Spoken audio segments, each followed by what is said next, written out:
Hi, my name is Michael Howard. I'm a program manager on the Windows 2000 security team. This topic today we'll be looking at is we're looking at IIS5 security best practices. Most notably, we'll be looking at the status of internet security and how it relates to IIS5 today. So the agenda for this session is, first of all, we will look at the need for security on the web today. We'll then move on to some of the installation best practices in IIS5, some things that we've learned over the last few months. Then we will look at some of the best practices for web page development and how to develop secure content. And then finally, we will look at the ongoing requirements, the ongoing security requirements for a website based on IIS5. So first of all, the need for security. Well, one thing that's becoming painfully obvious today is that more and more websites are being defaced, are being attacked. In fact, it's running at an all-time high across all operating systems and all web servers. The three main classes of attacks that we're seeing are, first of all, homepage defacements. And this is an example of a data tampering threat, where the actual homepage is tampered with, possibly to include some kind of political message. The second type of attack we're seeing, which is probably the easiest to perform, is a denial of service attack, where websites are actually being stopped. They're no longer functioning because of some degree of attack, which either crashes the server or swamps the server with so much data that the web server no longer operates correctly. And then the third type of attack that we're seeing is accessing confidential data. In other words, some data that's held behind the web server, in theory being protected by the web server, but is actually being read by an attacker. And this includes data in SQL databases and includes source code that's actually used to power the web server. Now, one thing that may seem a little odd, but the actual number one cause of website attacks, certainly when it comes to defacements and accessing confidential data, is actually administration oversight. Not necessarily bugs in the program itself, but rather just the administrators not either deploying the web servers correctly, or they're just not keeping on top of the latest conditions in the marketplace. So now let's look at installation security. When you install a web server, in fact, when you install any product really, you need to only install what you need. There is absolutely no need to install something you're just not going to use. A great example of this on a production website is you should never install the samples. The sample applications are there for educational purposes. They're not there on a production website. They just should not be there. In IIS5, one of the changes we made from IIS4 is that the samples can only be accessed from localhost. So even if they are installed, they can only be accessed from someone who has physical access to the box. But even then, you should just not install the samples at all. You should also not install any documentation.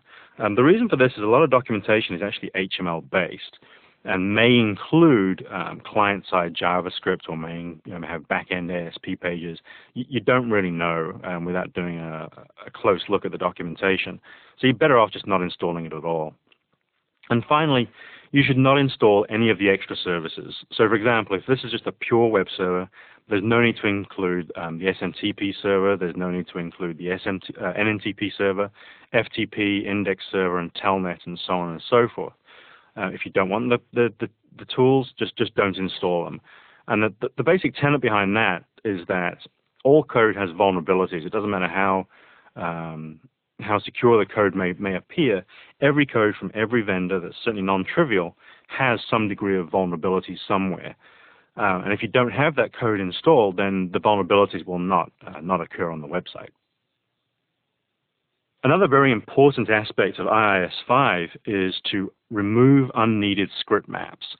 So for example, the way IIS actually works is when it sees a request for a file, it looks at the extension on the file, and that extension is then used to determine whether ASP is processing it, whether it's going to be a plain text file, which the core IIS engine is going to serve up, or whether it's going to be handed off to some other DLL.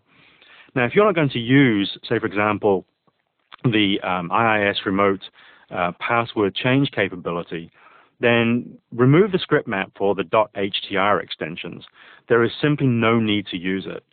So things like .htr, .stm, .printer, which is the Internet Printing Protocol, and various other like index server extensions, you can remove those if you're not going to use them. So first of all, don't install the service that's being used, and then finally, remove the script maps. And that way, if someone tries to make a request for a .htr file, the request will actually fail because it has no idea what to do with that request. Another thing that's quite important is to disable things called parent paths.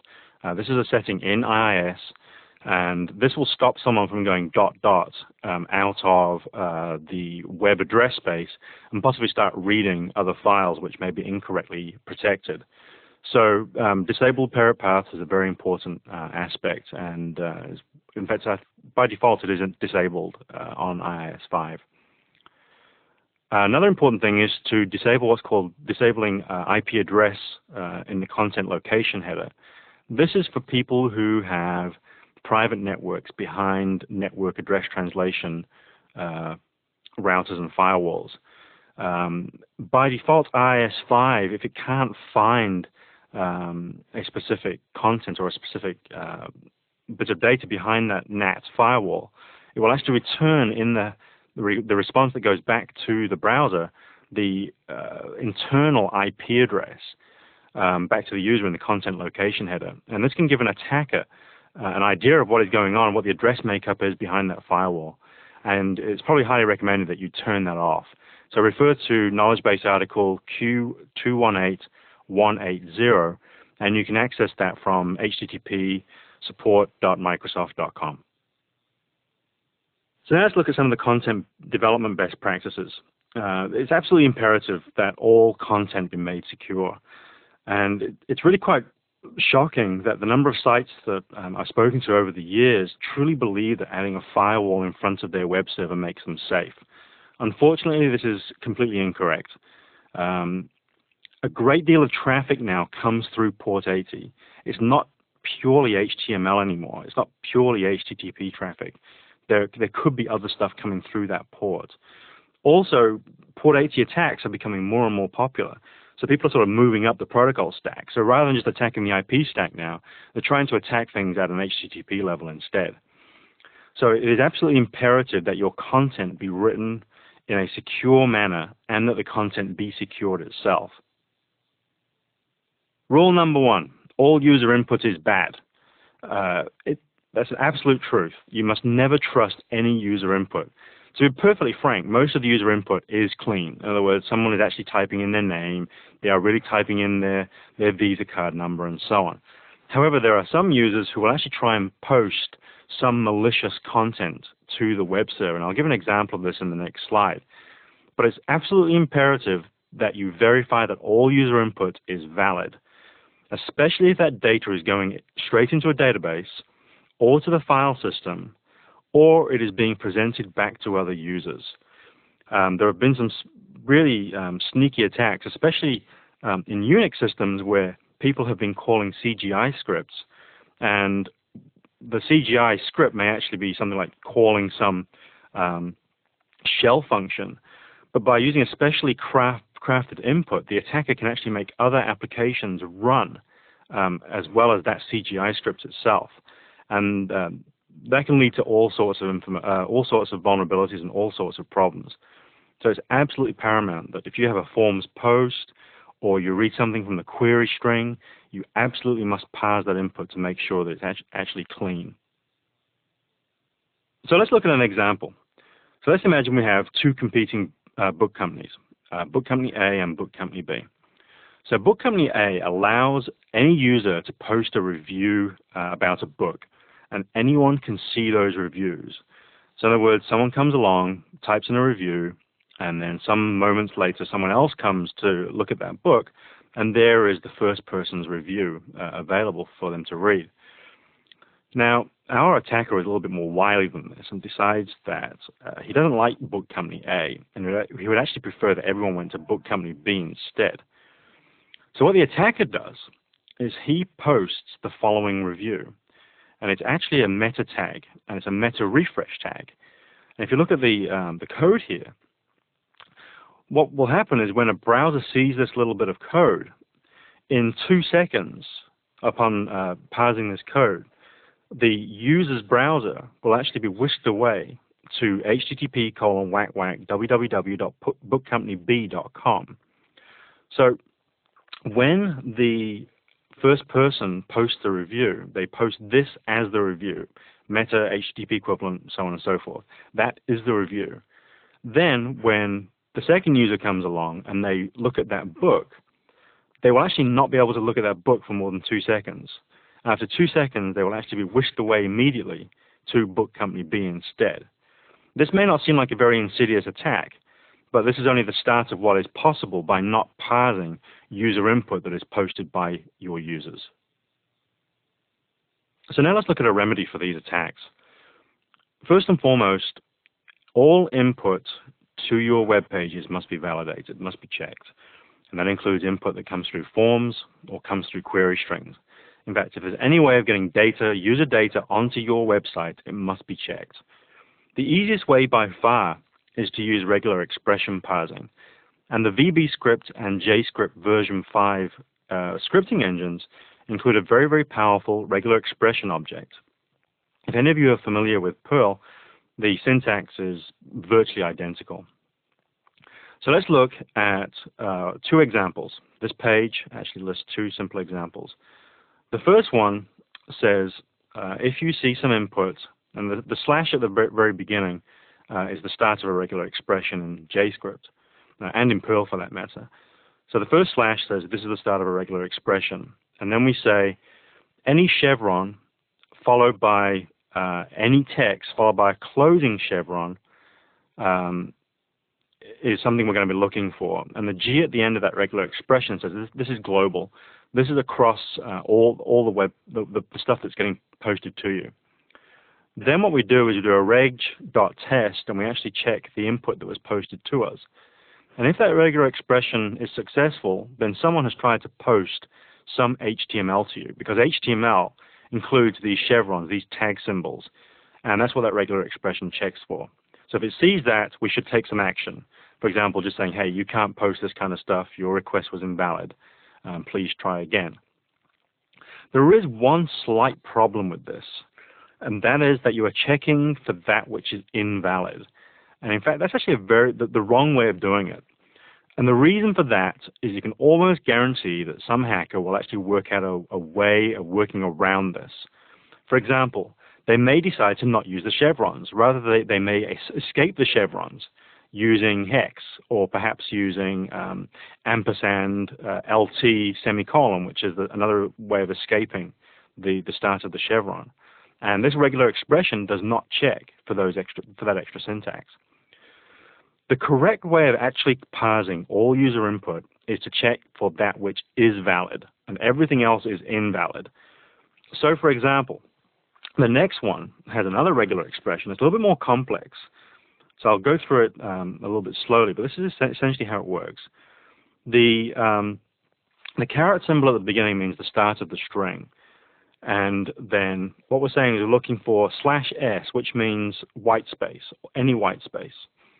/w is 0 through 9, A through Z, and A through Z uppercase. /dot means a dot, then the comma, then a single apostrophe, then quotations, semicolon, colon, and equals. We're saying that our user input for this particular field can contain only those characters. The plus at the end there means one or more, and the dollar means the end of the line. And then finally, the G at the end says global. It means check all the input, not just a line at a time. So if the data that's posted to us does not contain one of those special characters, then it is invalid. And the test below says if the test is valid, then the data is clean, and then we can go ahead and actually use that. So things like chevrons will get removed. If someone tries to escape using an ampersand, that will get flagged as being invalid. Someone tries to use a pipe symbol or a redirection symbol, they will all get thrown out. They're invalid. Another very important aspect is don't store secrets. Just don't store anything that could be secret information that someone else may be able to access. So how many times have you seen code like this? Now come on, admit it. I've done it in the past. I've slapped myself on the hand for it, but this is actually pretty common. In this example here, we're opening up a database connection, calling a stored procedure in SQL Server called getBookList. The provider is SQL OLADB. The server name is 8way. The initial catalog, in other words, the initial table is book sales. Sorry, the initial database is book sales. The user ID that we're using to access the data is SA, which is a special account under SQL Server. PWD is the password, and the rest we can ignore. Just don't do that. Just simply do not do that kind of stuff in ASP. If you think you are doing this, you should immediately go out and audit all your ASP code. In fact, regardless of your operating system, regardless of your web server, storing secrets like this inside of scripting code at the server is just downright bad. You should just not do it. I think I made myself obvious there.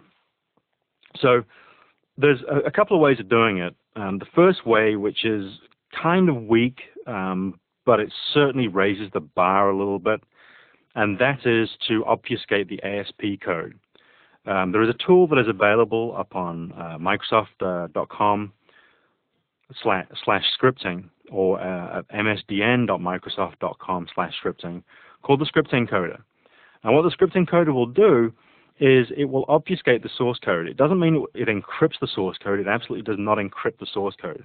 But it does make it much harder to work out what is inside that source code. Now, this is just a way of trying to make it a little bit harder to read the secrets in the event that the ASP code is compromised. This certainly is not the correct solution, but is one way of raising the bar. So the real way of doing it, if you're using data access, is to actually access the data through a custom COM object. So for example, it could be a COM+ object written in VB that actually does the data access. That means that the attacker must be able to uncompile or reverse engineer the VB executable or the C++ executable, which is certainly very hard to do, or relatively hard to do in the overall scheme of things. The correct way of really doing it, though, is to do your data access through a custom COM object, and then the actual request, the construction information that's used to access the database or to open the database connection comes from a thing known as the COM+ Explorer construction string. And I'll show this dialog on the next page. But in the meantime, you should refer to knowledge base article Q246138, which is available from support.microsoft.com. And it will show you exactly how to use this Explorer construction string. So here's an example of what that dialog box looks like. This is available in the COM+ Explorer. It's available on the object itself. You just right-click on the object, and you bring up the properties for that particular object. And you'll notice that in the Activation tab, I have set Enable Object Construction. Now, this string is passed to the object when it is first constructed. And you'll see that the server is still the same one. I'm no longer using SA. SA is the System Administrator account in SQL Server. It should absolutely not be used for anything whatsoever other than administration. It should not be used in any website for making normal data access queries. So I've set aside a special account called Book User, and then the password is listed after that. You can't see it in this particular dialog box because it extends beyond the width of the text dialog. So what happens is this data is not held in the ASP page. It's not even held in the COM+ object. It's actually held in the COM+ catalog information. And this will be passed automatically by COM+ when your component is called, which actually does the data access. This is certainly a nice, secure way of storing that information. Of course, if someone can actually access the catalog information, then they'll be able to read this information anyway. But normally that's a pretty difficult thing to do. So we've just raised the bar for an attacker to a great height now. And it's actually pretty difficult for an attacker to determine the name of your server, a user identity that's being used to access the database, and most importantly, the password. By the way, it's important that you also hide the name of the server. In this case, it's called 8way.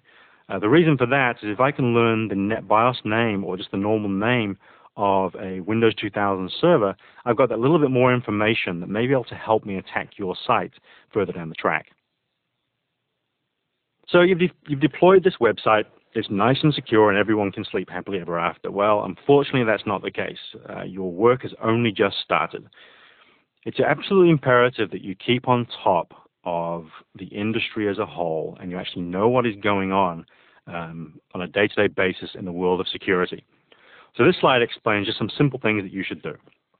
So first and foremost, you must keep up to date with what's hot in security.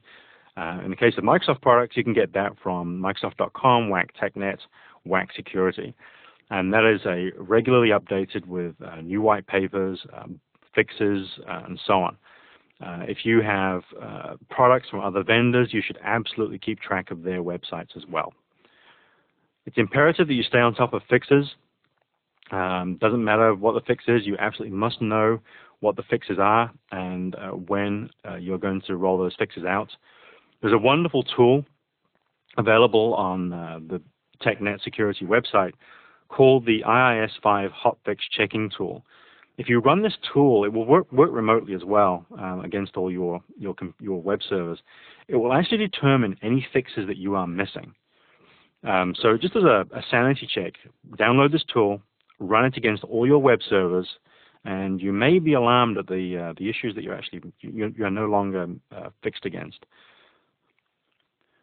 The next thing you must do is review checklists. We regularly update the IIS4 and the IIS5 checklist as new issues arise, as new security vulnerabilities in the marketplace arise. We make sure that we can update the IIS4 and IIS5 checklists on a regular basis to counter those threats. Now, there's also some other checklists that we have in the works, but at the moment, the main ones are the IIS4 and IIS5. And note that these checklists also look at the security of Windows NT or Windows 2000 as well, because you must secure the base operating system before you can secure the web server. Something else you must really seriously consider is file integrity tools. If some data changes on your website and you didn't change it, then who did? And if someone's decided that they're going to change your home page, the ramifications for that could actually be very, very large. So a wonderful tool that I've used in the past, and there are a number of tools available, but one tool that I've used is called Intact from Pedestal Software. It was designed and built from the ground up with Windows NT in mind. It does things like checking files, ACLs on files, data in the registry, SAM information, and Active Directory information as well. So if something changes, it will flag that change and can email somebody or alert somebody about the change actually taking place. If you're lucky, the change was known about and someone actually did it who should have made the change. If you're not so lucky, then someone else made the change for you, and you better find out why and rectify the problem. I have to admit this is a completely shameless plug.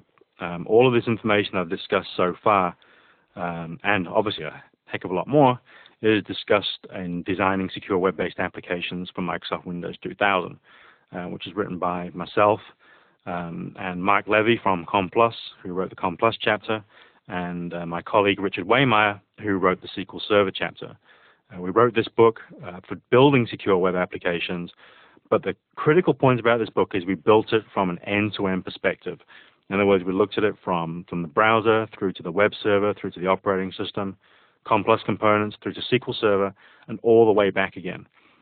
You cannot build a secure application as a series of islands, security islands, so this book actually addresses those issues.